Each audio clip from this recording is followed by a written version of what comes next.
Hello viewers, আশা করি আপনারা সবাই ভালো আছেন। এই ভিডিও টিউটোরিয়ালে আমি ওয়েব ডেভেলপিং এর একটা গুরুত্বপূর্ণ ট্যাগ নিয়ে আলোচনা করব, যেটা হচ্ছে ন্যাভ ট্যাগ। আপনারা অনেকে ন্যাভ ট্যাগ দেখেছেন, বাট হয়তো অনেকে চিনেন না। তো সেটা আমি এখানে দেখাবো আপনাদেরকে। তো সেজন্য আমরা কয়েকটা আগে সাইটের ন্যাভ ট্যাগ দেখি। যেমন দেখুন, এটা হচ্ছে টিউটোরিয়ালস পয়েন্ট সাইট। এখানে এই যে অপশনগুলো দেখতে পাচ্ছেন, এগুলো হচ্ছে ন্যাভ ট্যাগ। এই ন্যাভ ট্যাগের মাধ্যমে আমরা যে কোনো প্রকার লিঙ্কে হেডারের মধ্যে অ্যাড করতে পারি, যেমন home, jobs, tools, coding ground. Okay, তো সিমিলারলি এখানে W3 স্কুল সাইটের মধ্যে যদি আমরা যাই, এখানে দেখুন প্রত্যেকটা টিউটোরিয়াল সাইটের এখানে লিঙ্ক দেওয়া আছে। প্রথমে HTML, হ্যাঁ, এখান থেকে আমরা ক্লিক করে HTML যেতে পারি, এখানে ক্লিক করলে জাভাস্ক্রিপ্টে যেতে পারি, পাইথনে ক্লিক করে পাইথনে যেতে পারি। এগুলো হচ্ছে একটা লিঙ্ক।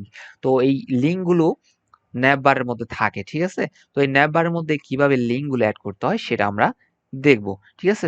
তো সেই জন্য আমি আমার ভিজুয়াল স্টুডিও এডিটরটা ওপেন করে নিয়েছি এবং আমি পাশে ব্রাউজারটা ওপেন করে নিয়েছি। তো দেখুন এখানে কোনো আউটপুট শো করছে না, কারণ আমি বডি ট্যাগের মধ্যে কিছুই লিখিনি, ঠিক আছে? তো আমরা আজকে দেখব ন্যাভ ট্যাগের ব্যবহার। তো ন্যাভ ট্যাগের মাধ্যমে আমরা কি দেখব?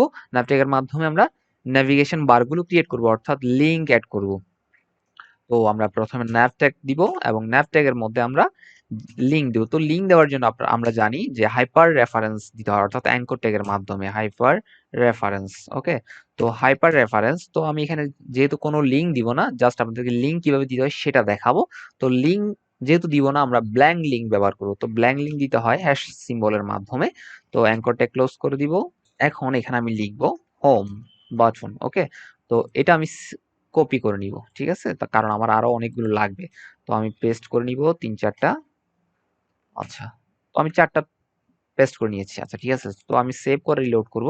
তাহলে দেখুন হোম হোম সবগুলো হোম দেখাচ্ছে। তো আমরা এগুলো একটু চেঞ্জ করে দিই, ঠিক আছে?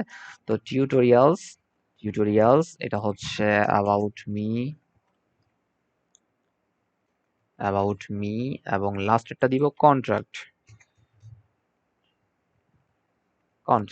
তো এখন যদি সেভ করে রিলোড করি, তাহলে দেখুন এটা দেখা যাচ্ছে এখানে হোম টিউটোরিয়ালস অ্যাবাউট মি। এখানে ভালোভাবে খেয়াল করুন যে কার্সরটা যখনই আমি এই অপশনগুলোর উপরে নিচ্ছি, তখনই একটা হাতের অপশন চলে আসছে, অর্থাৎ এগুলোর মধ্যে লিঙ্ক অ্যাড করা হয়েছে। বাট আমি এখানে ব্ল্যাঙ্ক লিঙ্ক দিয়েছি, কারণ আমি এখানে কোনো লিঙ্ক এখনো অ্যাড করি নাই, অর্থাৎ ব্ল্যাঙ্ক লিঙ্ক অ্যাড করেছি, ঠিক আছে? তো এগুলো একটার সাথে একটা লেগে আছে। চাইলে আমরা এখানে একটা এন্টিটি ব্যবহার করতে পারি। তো এন্টিটি ব্যবহার আপনারা কিভাবে করতে হয় পূর্বের ভিডিও টিউটোরিয়ালে দেখেছেন, নন বিফোর স্পেসিং। ওকে, তো এটা আমি এখান থেকে কপি করব। কপি করে আমরা পরবর্তী লাইনগুলোতেও পেস্ট করে দিব। এখন যদি সেভ করে রিলোড করি, তাহলে দেখুন স্পেস আগের তুলনায় একটু বেড়ে গিয়েছে, ঠিক আছে? তো আমরা চাইলে এগুলো এখানে ব্যাকগ্রাউন্ড কালার চেঞ্জ করতে পারি। তো এগুলো মূলত সিএসএস এর কাজ। এই ভিডিওতে মূলত আপনাদেরকে দেখিয়েছি যে HTML স্ট্রাকচারের মধ্যে কিভাবে ন্যাভবার ক্রিয়েট করতে হয়। তবুও আপনাদেরকে একটা সিএসএস এর ব্যবহার দেখায়, সেটা হচ্ছে ব্যাকগ্রাউন্ড কালার, ঠিক আছে? তো সেজন্য আমি স্টাইল অ্যাট্রিবিউট ব্যবহার করব এবং ব্যাকগ্রাউন্ড প্রপার্টি ব্যবহার করব। তো ব্যাকগ্রাউন্ড প্রপার্টি দিব আমি ইয়েলো কালার। তো আমি যদি সেভ করে রিলোড করি, তাহলে দেখুন ব্যাকগ্রাউন্ডটা ইয়েলো কালার চলে এসেছে। তো এইভাবে আমরা ন্যাভট্যাগের মাধ্যমে আমরা ন্যাভিগেশন বারটা ক্রিয়েট করি, ঠিক আছে? তো আশা করি আপনারা ভিডিওটি খুব ভালোভাবে বুঝতে পেরেছেন। সকলে ভালো থাকবেন, সুস্থ থাকবেন।